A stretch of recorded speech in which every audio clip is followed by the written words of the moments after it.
So basically, let's rewind a bit. We are cleaning the board, right? So we are making sure that our screen, this I will call this my screen, our screen, it contains nothing. So after that, I add things to that screen using updates of different things in my. So right now I only have a snake, so the snake is going to be updated, right? The snake will run some code, and then we are going to draw that board, and we are going to wait a bit, and then we're going to repeat all of this. The game board is going to be cleaned, and then we're going to update again, and then we're going to draw again, right? So in our update thing, what we do is we have a track of the position of the player, right? When we update these variables, since they are global, they take their value. So if I had these inside the function, this code wouldn't run at all, because these are new variables that will be created every time this function is created. I can use static variables, but instead I'm going to rely on global right now. Later on we are going to move towards a better structure in which we wouldn't need these. So they are permanent variables. You can also pass these here in the parameter list. It is totally up to you. Inside here, I check if the next place that the snake is going to move towards, it lies within the screen. So it should say within the bounds of the columns, it should say within the width, and it shouldn't also, if it is moving towards left, it should also not go outside of the screen, like it should not go beyond 0 at -1. There is no -1 here, there is only positive values. There are only positive values. So if it is within the bounds of the screen, you move it towards the next position, whatever that is. If it is in the left direction, it will move towards left. If it is in the right direction, it will move towards right. And what we do is now we update the screen. We tell the screen that we need to display a single letter O at this position now. So if you had something, a full snake, you would have a loop here and you would display the entire snake. But for the purpose of this simple basic tutorial, I will only say and have a single snake position, right? For something advanced, for a full snake, you would need an array here, an array of snake positions, and the snake could, let's say, have a maximum of 500 length.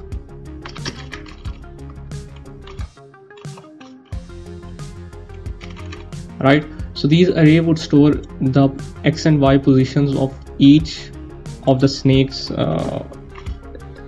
lengths.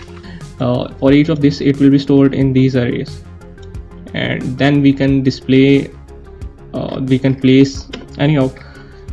So right now we only have a single O to represent the snake. We don't have the entire snake body. We will do that later. So let's actually move the snake. So what if we did a simple input like this? The issue here is it is waiting for my input. I input something, I press enter, and then it goes. It is waiting again. I input something, it goes. Input something, it goes. But I don't want this. I want this moving to happen at the same time as the input. The input shouldn't stop and wait, right? So for this, we use Windows library. When you press something on keyboard, it gets stored in a buffer, right? Let's assume this is a keyboard buffer. I press something, in the background it gets stored in the keyboard buffer, and what we want to do is we want to access this keyboard buffer. Instead of waiting for input, we want to access and get something from the keyboard buffer. So we can do this. We want to check if there is something in the buffer. So this checks if the keyboard, if our keyboard hit, if we hit a key or keyboard, right? And we need a character to store our input presses. If we press something, what we want to do is we want to store this in the input variable. So we use the get character function. We need to check if the keyboard button was hit. We will initialize it by 0 so that we can check this if nothing was pressed, this should contain 0. So we can actually check this variable for that, and afterwards what we can do is we can pass this variable to the snake so that the snake can check if something was hit, right? So we can now write a separate logic for inputs. Let's use WSAD keys for movement. Right now I don't want to look up the input keys for arrow. So if the W key is pressed, I want to change the direction in which the snake moves.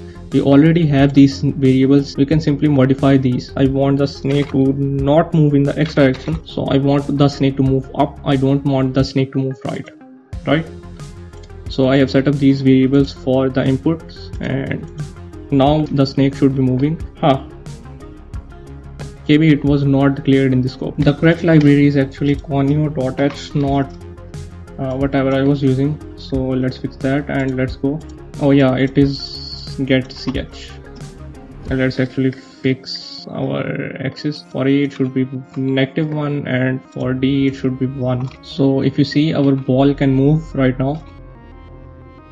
It can move to whatever direction I want, and that is actually how you handle inputs for this. So there is a better way to handle inputs, and I'm going to talk about that later, but for now this actually works. Next, I want score, right? For a single object this works fine, but what if I have multiple objects, like I have a scoring system? I want a separate object for bullets, and the bullet input should also get the screen. It can also get input if you like, but for now it is only going to get the screen. I don't need input for this bullet object. And like before, bullets will also have extra variables. What we want to do is, if our snake is on the bullet, we want the bullet to be placed at a new location, and we want the score of the player to increase. So let's also keep a variable for the score of the snake. And what we want to do is, whenever the player lands on a bullet, we want his score to increase, and we also want his score to display on the screen. So for now I'm going to simply display the score on the top left corner, right? So we want to check if the player has landed on this bullet. What we can do is we can use the position variables of the player, and we can check if this bullet is on the position variable of the player, right? We have player position X. We can check if player position X is the same as the bullet position of X, the X bullet position, and this should be same for the Y axis. The Y's also need to be the same. We can safely increase the score of the player, and oh yeah, I'm using snake, I'm not using player, right? We can increase the snake score, and we can place a bullet at a new position, right? We need to update these to a new random location. For that I'm going to use a random library. Let's try and use a random library. Right, so now we have two more libraries. This one contains the functions for random, and this one contains a function for time. I'm going to explain why we need time. So actually the way randomness works is, you have a value and you apply a function to it, and by applying that function you get a different value, right? So if I apply the function to 0, I will get a different value, like 100, and if I apply the same function to 100, I will get a different value again, and I will get a different value again. But the problem is that if the initial value is same, I will always get the same result, right? So the function will always get the same series of numbers. We don't want that. We want a random series every time the player opens the game. So for that we need the initial number to be something random, and time is actually a good thing for randomness.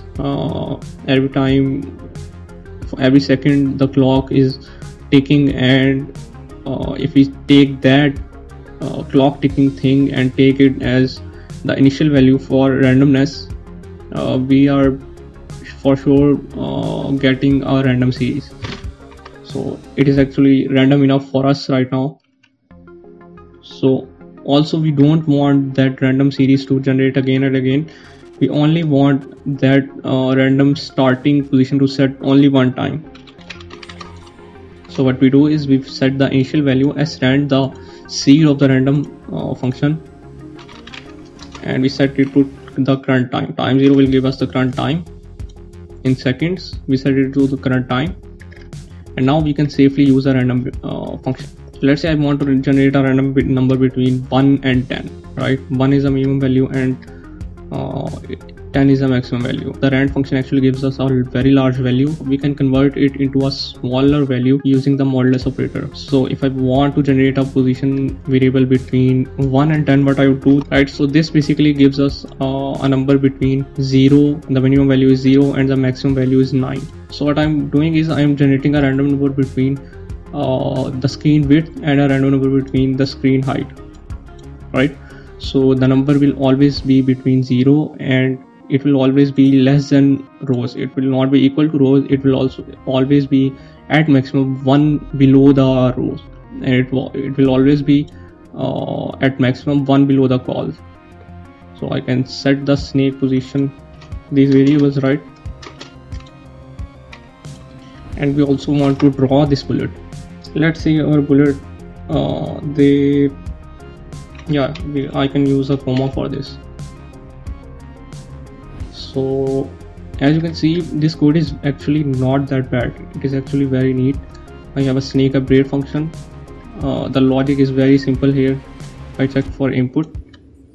If the snake function receives input, and actually you can see that this bullet can also receive input. It is not the input is not limited to snake. Anything can receive that input and work on that input, right? A basic simple logic for the snake collision. And there is a separate code for bullet. This should be inside, and then we draw this bullet. The actual drawing happens here, but I can tell my screen to draw this later when it is going to draw. It should be bullet position X.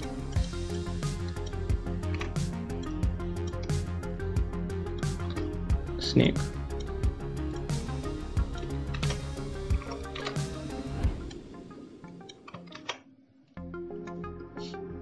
Right, so if I catch this in time, I see a smiley face here. So the reason for that is I am displaying a character on the screen. I should not be displaying a character on screen. This snake score should be an integer. So if I add 0 ASCII to it, it will show a number, but it will only show a number between 0 and 9. We will fix that later. For now, let's deal with the basics. Right, so I have a bullet, and if my snake catches a bullet and I will get a new bullet, my score is 1, and